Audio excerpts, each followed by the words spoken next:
Para netizen di Indonesia, kenapa? Karena internet Indonesia sangat bikin emosi.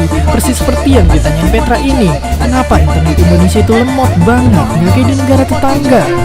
Kenapa Pak Menteri? Apa jawabannya? Yang pasti enggak, bukan karena tiangnya kurang tinggi atau gimana. Faktor pertamanya itu adalah infrastruktur.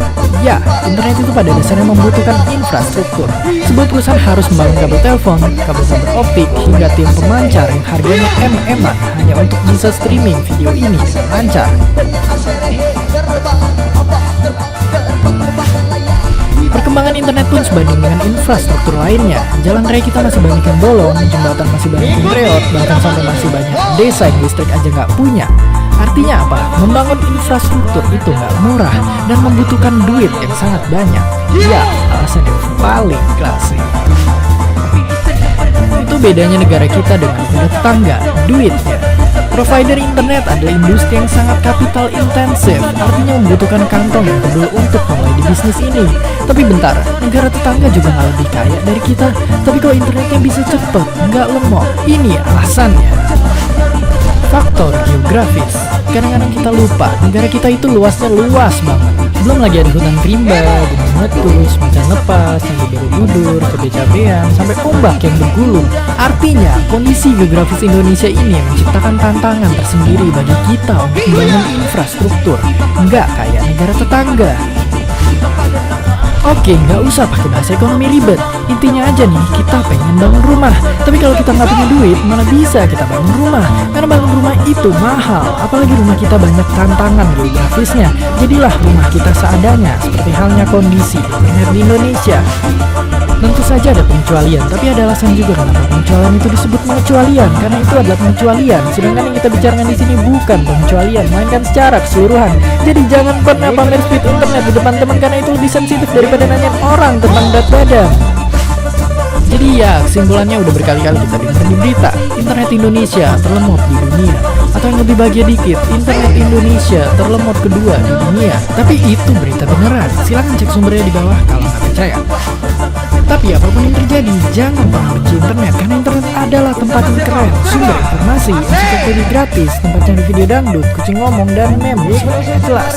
Jadi sekian untuk episode minggu ini, karena kuota internet saya sudah habis. Terima kasih. Hit the like button and comment below, and of course, don't forget to subscribe. Thank you.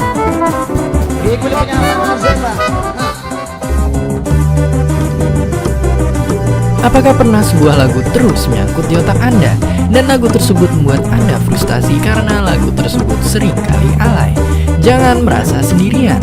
Nyatanya, 91% dari kita mengalaminya tiap minggu, dan fenomena ini disebut sebagai earworm. Peristiwa earworm ini memang banyak dipertanyakan orang, dan salah satunya oleh Ricky Jonas yang malam ini, di mana dia dengerin Ningsih Wangi dan gak hilang-hilang di kepalanya selama 2 hari hingga akhirnya bertanya kenapa bisa begini. Tapi langsung saja, bagaimana earworm bisa terjadi? Fenomena earworm meskipun sering terjadi, ternyata masih menjadi sebuah misteri. Hal ini dikarenakan earworm merupakan reaksi yang tak disengaja terjadi di dalam otak kita. Seperti halnya tetangga kita yang sering nyelenggarain acara joget dangdut keras-keras, sehingga kita mau nggak sengaja ikut dengerin, dan akhirnya kita ikutan kena earworm dangdut. Tapi kemudian seorang peneliti bernama Elizabeth Margulis mencoba memecahkan misteri ini melalui penelitiannya. Ia mengamati bahwa ternyata earworm ada hubungannya dengan area motorik di dalam otak kita. Meskipun belum ada kesimpulan yang konklusif, tapi penelitiannya menjelaskan bahwa ternyata otak kita bekerja layaknya dalam tanda kutip seperti seorang anak jenius. Setelah beberapa kali diputarkan notasi yang sama, otak kita ternyata langsung bisa menghafalnya. Lalu, ketika otak kita kemudian mendengar rangsangan notasi serupa, otak kita bisa langsung prediksi pola notasi selanjutnya seakan mengerjakan rumus matematika.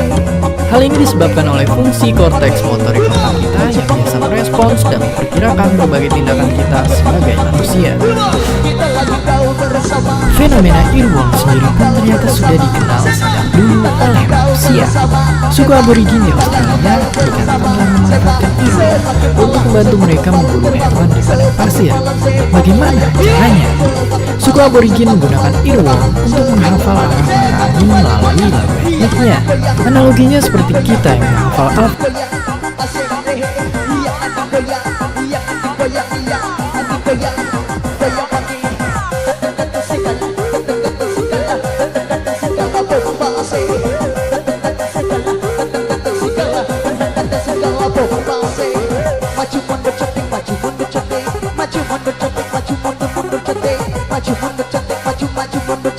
Yang punya 7 harimau. Ya masuk suara radio yang punya 7 harimau. Asik. Wah, asik.